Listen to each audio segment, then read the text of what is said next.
Hi, good morning. My name is Dr. Jonnadula. I'm an endocrinologist at RMC, Oxford Mediplex Clinic. So I'm here to talk about question and answers of thyroid dysfunction today.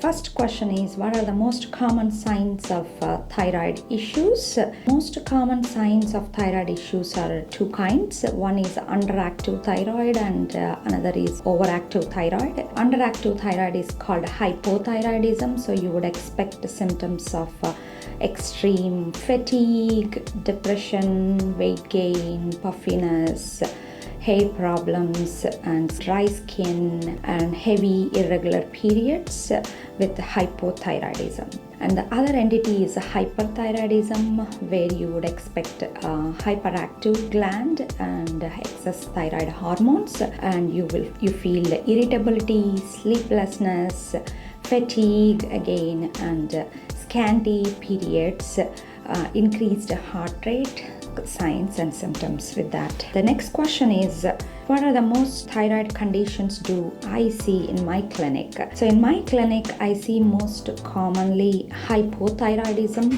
hyperthyroidism, thyroid cancers, thyroid nodules, and goiter. So when should you see a physician? According to the USPS task force guidelines, so you don't need to get a screening test on a regular basis. Only when you are symptomatic, you should get a screening test, and then you can seek medical advice and you can see the physician for that. So you can see a primary care doctor initially, and they can run a screening test first.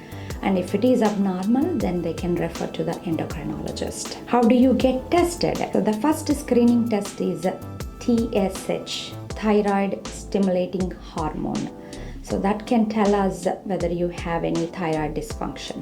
Next question is, what are the most common risk factors? Female sex, white race, and family history of hypothyroidism, or family history of any type of thyroid dysfunction, goiter, prior hyperthyroidism, underwent radioactive iodine treatment, and any prior radiations to the head and neck area, or any neck surgeries.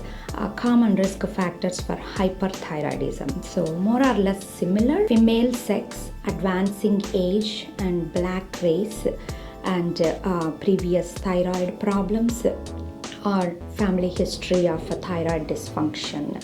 Even though you have these risk factors, you don't need to get a routine screening test for thyroid hormone dysfunction, because there is no direct evidence of screening it on a regular basis.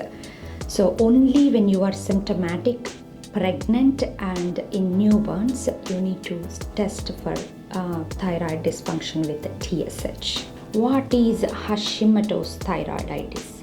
Is it different from other thyroid disorders, or what is it?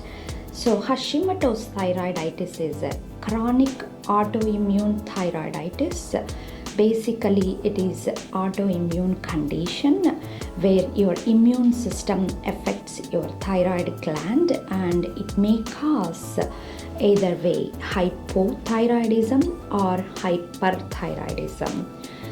For treatment of this disorder is, first you need to find out your thyroid functions, as I told earlier, with the TSH and free hormone levels.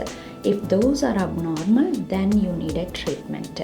If those are not abnormal, then you do not need any treatment. Another most common questions I was asked by my patients are, what are the most common causes of hypothyroidism and hyperthyroidism?